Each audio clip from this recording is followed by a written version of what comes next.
The 7th day of September 2025. You're welcome back. It's a Sunday morning. It's about 10:30 a.m. There are little bits of showers. It's overcast here in rural Ireland, but still quite good weather. The evenings are cutting up. Will soon be at the time when the days and nights are the same on the 20th of September. I want to thank you for your comments on my video on Viktor Orban. Very well received. And people obviously feel very strong about this. The problem is not enough of us feel so strongly.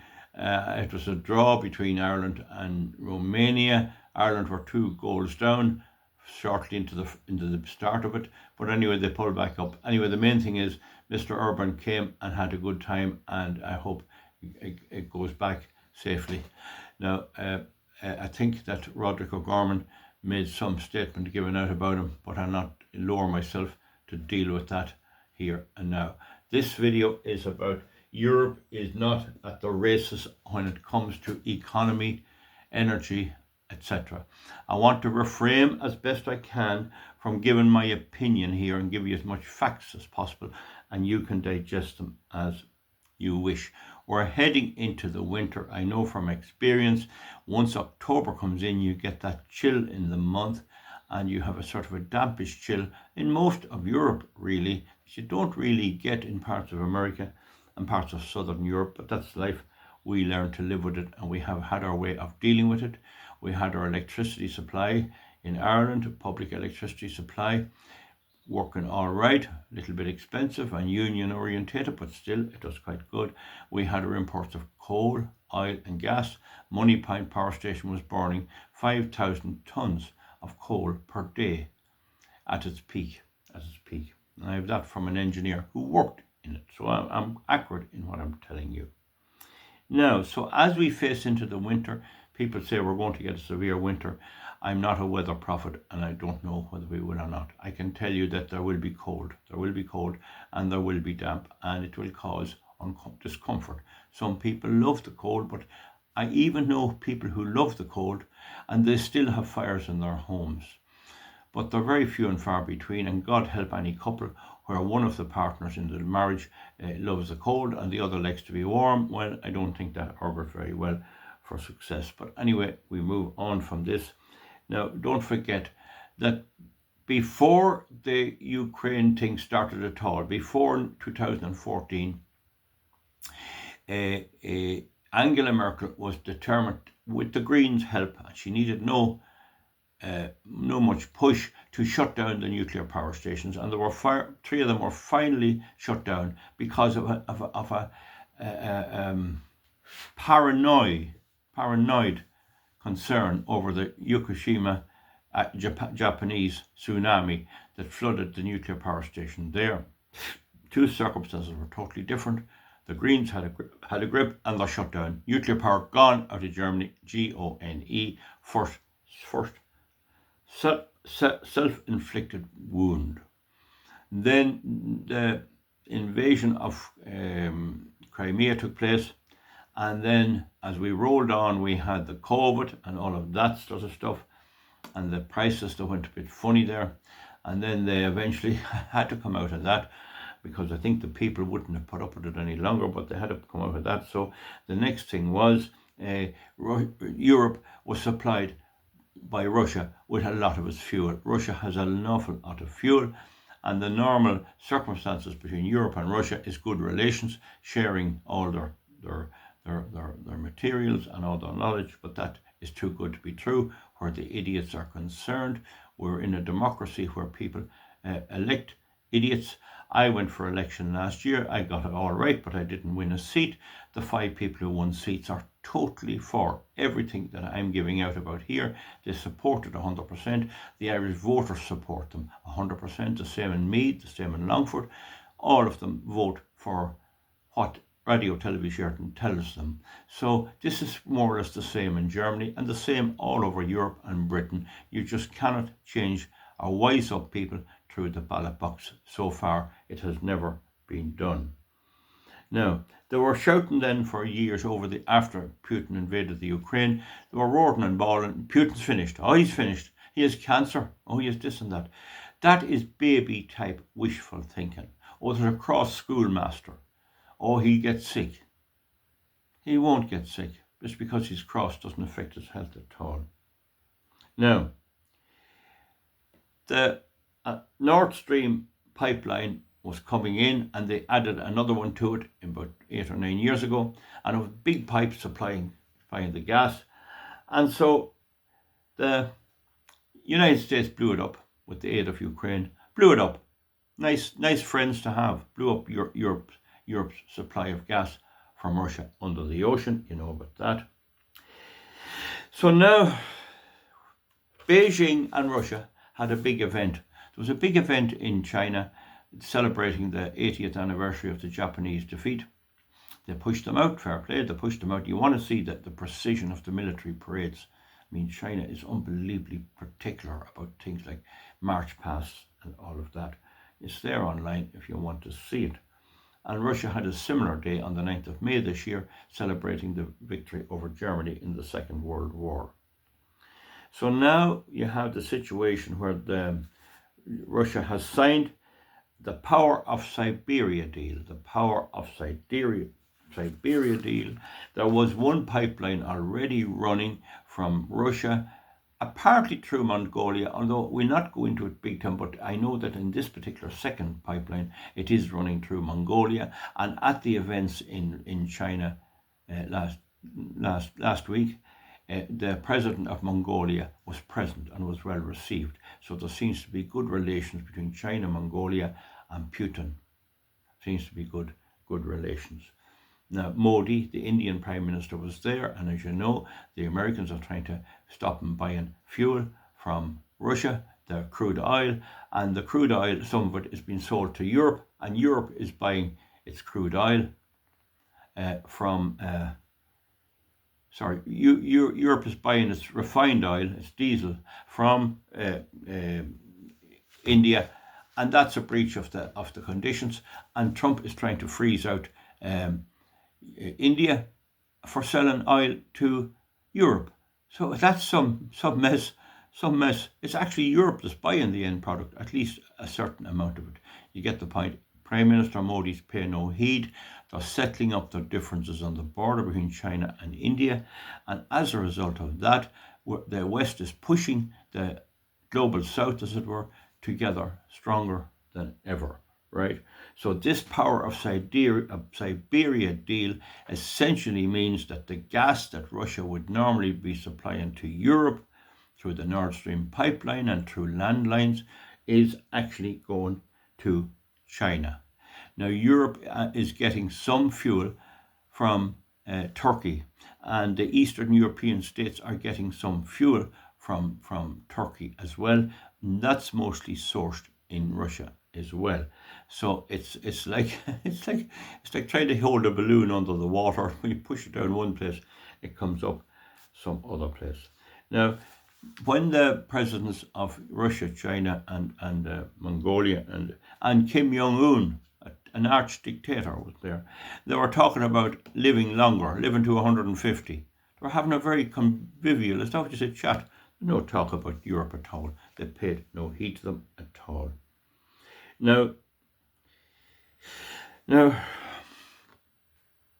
the deal is, I have to watch my camera, folks. The deal is that 50 billion cubic meters, I've made a note of it here, 50 billion cubic meters of Russian gas will be supplied to China for the next 30 years, and I presume there's opportunity to renegotiate 30 years with 50 billion cubic meters of gas. Now, before the Ukraine war, Russia supplied 45% of Europe's gas, 150 billion cubic meters annually. 150 billion cubic meters annually, or 45%. So 45% of all of Europe's energy was coming from Russia. There's others from Norway and other places, but that was what it was getting. That's what it was getting. Okay. Now, half. Now, I've said 45% of Europe's gas was coming in, but half of Germany's gas, half of Germany's gas, was coming in from Russia, half of it, whereas there was only 45% of Europe as a whole. There was half of the gas coming in from Russia, and 60% of it was through the Nord Stream pipeline, which the United States blew up. There was a 12% in energy prices increase. Immediately after it was blown up, the price hit €300 per megawatt hour, or 10 times what they had been paying before. There was a sudden spike. It leveled off a bit. In Germany, a 3-person family home is paying €5,407 per year. A 3-person family in Germany is paying €5,407 a year. And several years ago, the Germans were taken to the woods and cutting timber to keep themselves warm. I have no sympathy for them. They voted for the Greens. They voted for the Socialists. They voted for all of this. Now, they're paying 31% more than they were paying in 2021. Heating is up 74%, and heating oil is up 38%. I make it a bad rating here. Heating generally is up 74%. That'd be household fuel, oil, and gas. So heating has increased 74% for the house. Heating oil is up 38%. Heating oil, OIL, clearly now, I want to be clear about this. It's up 34%, and electricity is up 17% in Germany, and they're getting electricity from their neighbours. So this is the government that promised people windmills and solar farms would reduce the cost of electricity. They just lie, and there's never any comeback for their lies. Now, in the last 12 months, there are good reports of research that this is roughly the figure. 194,000 businesses have closed in Germany. 194,000. 194,000 businesses have closed in Germany. And you can see it in Ireland here. The pubs are not getting by. They can't pay the bills. There's a pessimism in the air. I believe about 44% of pubs have shut in Ireland, and I'd say that's going to rise, that there'll only be about 25% of the pubs that there was at the turn of the century when it's all over, because they can't pay the fuel, and the people providing meals are getting it very hard to survive, and our government responds by putting VAT on eating. I mean, the very basic activity, you have to pay a VAT. Anyway, so now Germany losing 194,000 businesses in the last 12 months. Now, the chemical industry has reported losses in the last 5 quarters. Every quarter they show they're down. They're reducing in their profits. They're reducing in their activities. Germany was the home of BASF chemicals. Almost gone. Half of the energy companies, that's the fuel and the electricity, and those who make their money from supplying energy to businesses and to people, are planning to move overseas, abandon the whole thing. They're planning to abandon the whole thing. Gas reserves in Europe are at 34%, and they used to have them at 100%. In America, Joe Biden used up all the reserves. That's the typical socialist, irresponsible fiscal and irresponsible every other way, play fast and loose with people's well-being, and still they get elected. You still have the left-wing Radio Television Sheridan and BBC all saying, oh, they're doing right, oh, it's great, oh, we have diversity, equity and inclusion, green energy, we don't want that dirty oil and coal, and that's the story. 34% is all that's in Europe's reserves as we head into the winter, and there's no way of filling up these gases. Okay, so Europe, now, so that's the thing, you have that. Now, this could lead to rationing. It could be you'll only get a certain allocation in Germany and in Europe of fuel. Rationing has been a thing before. There's no need for this. We had full and plenty. But from my personal opinion, it's good news, because we cannot have a wealthy Ireland or a wealthy Europe or a wealthy Britain, they will squander it on bringing in migrants. They'll squander it on more renewable energy junk. And the only way the people will stop voting for these idiots is when they're freezing cold and starving with hunger. I believe the high price of cattle and beef at the moment is due to the war in Ukraine. The British are processing beef and sending it to Ukraine. I think as soon as that ends, the prices will come way back down. That's my opinion. Although there is a shortage. Now there's a shortage of people prepared to produce beef cattle, but there's still some. I only speculate on that, and I suppose I'll have to agree it's speculation, but it's very strange. Wars always create scarcity. The Second World War, if you brought 4 pigs to the fair in Carrickmacross, you wouldn't sell them. You'd come home with 6 in the cart. People were throwing them away. The war broke out, and then food was a premium in Ireland. That happened before, definitely. Okay, so now, so what's this the result of? Well, Europe decided to row in 100% behind the United States of America, under the Democrats mainly, but also other warmongers with John McCain and all these fellas, and Victoria Nuland, and they created the war in Ukraine. They'd stirred that up without any consent from Europe. They tried to get a war going where the Ukraine would be ring-fenced by BlackRock, Developments, Vanguard, other big finance houses to take whatever resources was in the Ukraine. Ukraine was prepared to give it to them, and then they were going to attack Russia and overthrow Putin. And when the war broke out, the first reaction of the American and indeed the NATO was, we'll overthrow Putin, we'll create a revolution. You see how that went. The governments that thought they were doing that in Europe are on 17% approval rating. A 17% approval rating. The Starmer government is under 20. The Merz government in Germany is under 20. And the Irish government here is doing bad as well. And a farm with cows down in the rural Midlands banging away on YouTube doesn't help them either. So Europe bankrolled that. America's going to stop throwing money into Ukraine. Europe's going to keep doing it, and they have nothing to give. So they're going to cripple their people, and they're going to cut pensions. They're going to put every kind of a tax you could imagine on everything, and away you go. And we'll see how that goes. But the funny thing is, even if you kill people, they'll still vote for this left-wing agenda. It's quite possible that during the persecution of Jews and others in Hitler's time, if there had been a genuine election, a certain amount of Jews would have voted for Hitler.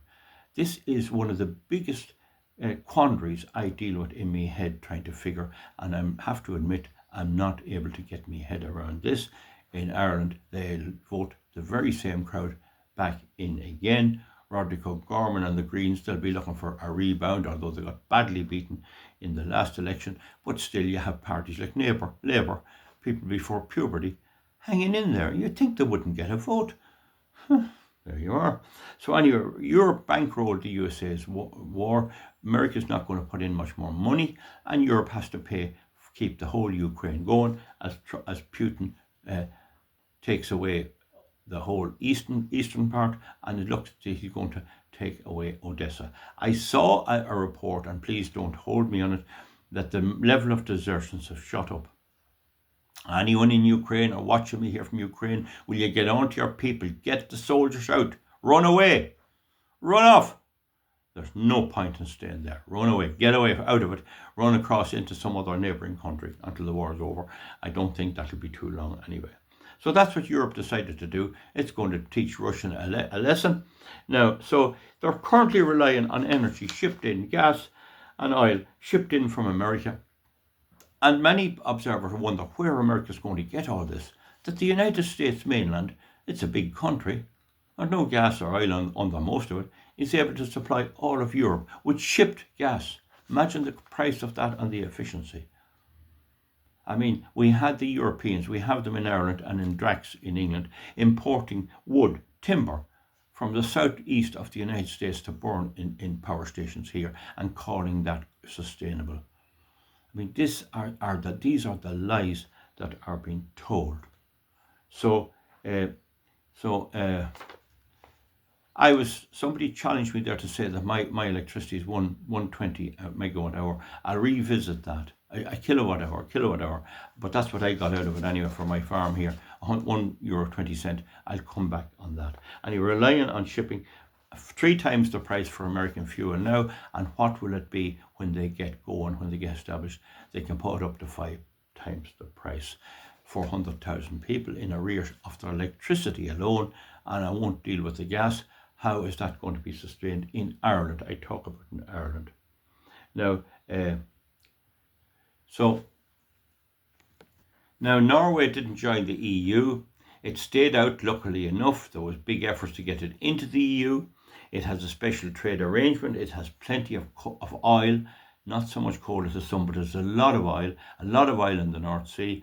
Ed Miliband banned the fracking out, the digging of oil in the North Sea, not the fracking, the digging out or the drilling for oil.